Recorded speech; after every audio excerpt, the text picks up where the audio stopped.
After 16 fun days in St. Lucia, we were ready to throw off the duck lines and have a wonderful sail going over to Martinique.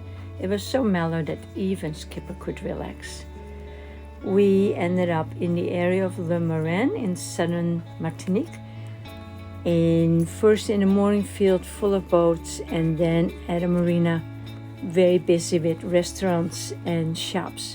Here we got together with other cruising friends, Chris and Joanna.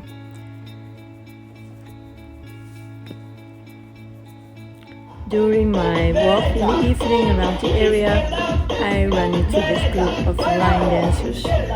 They were just having so much fun, and these little girls were trying to learn it as well.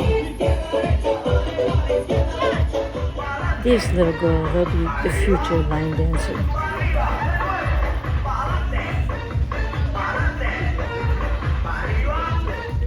Lots of places you can go with the dinghy, and one of the places I went were some nearby mangroves. Very pretty, very relaxing. In the big bay, I could see a big ship that could transport those who didn't want to sail themselves a long distance. St. Anne, the nearby little town, became one of my favorite. One of the prettiest little towns, colorful, beautiful murals, a cute beach, cute little shops and restaurants. Very, very nice.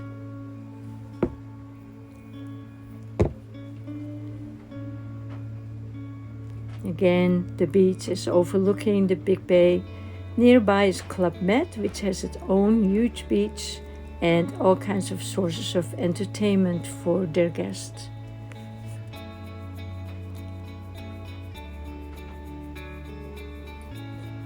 Let's go.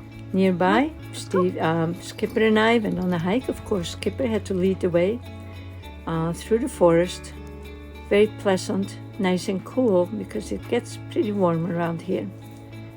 And at the end, we both had a nice, well-deserved rest. Then Dutch friends of mine came over, Nick and Mar, and they also rented cars and came to pick us up to take us to several places, to nice little fishing villages, and going all around and having some nice lunches.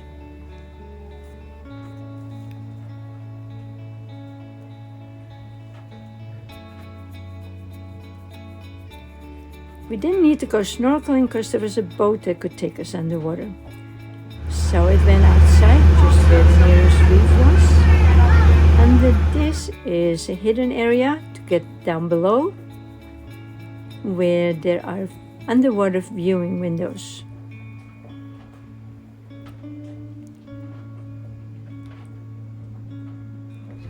And the coral may have been bleached, but there were so many fish around that it definitely made the whole trip very worthwhile.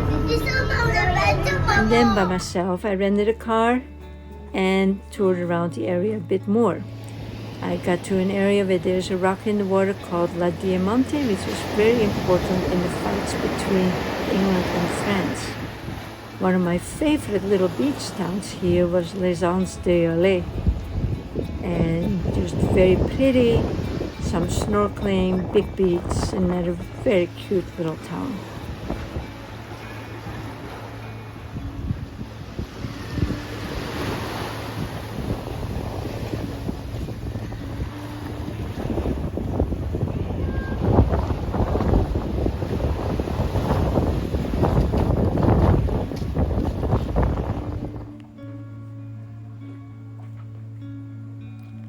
And then we set sail for northern Martinique to the town of Saint-Pierre. We passed La Diamante again and had a much closer look this time.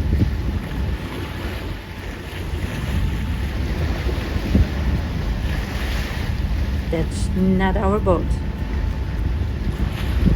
And then we got to the harbor of Saint-Pierre, a big mooring field where we all tied up our boats. And Skipper had to keep watch over these little girls so they wouldn't drown.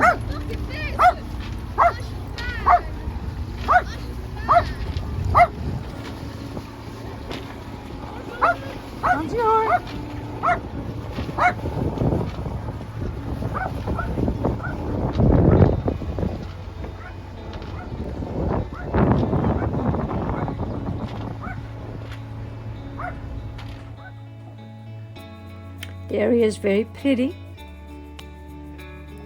and the dinghy can be taken to the dock and from there get into the town. The town also has a very nice beach, a dark gray from volcanic eruptions. And the town itself is fairly attractive. A lot of old buildings.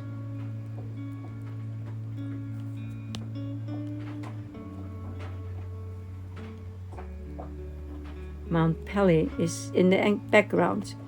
And there we got together with friends Susan and Mark. Susan and I went to look at the results of a 1902 eruption from Mount Pelly, the big volcano there, which killed almost 30,000 people. There's confusion about if there were 1 or 3 survivors. One guy was in a vaulted jail and he survived. She hasn't erupted since that time, but it could happen anytime again. With Susan and Mark, we rented a car to go see some other areas. We actually drove through the mountains over very narrow little jungle roads that was just beautiful, but too difficult driving to take pictures. To get to the little town of La Trinité, where the Chateau de Duboc is. And those are the ruins of basically an old cane plantation.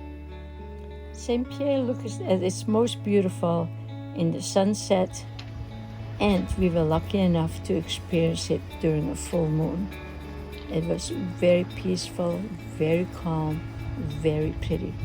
And this concluded our 20 days in Martinique, and we're ready to move on to the island of Dominica.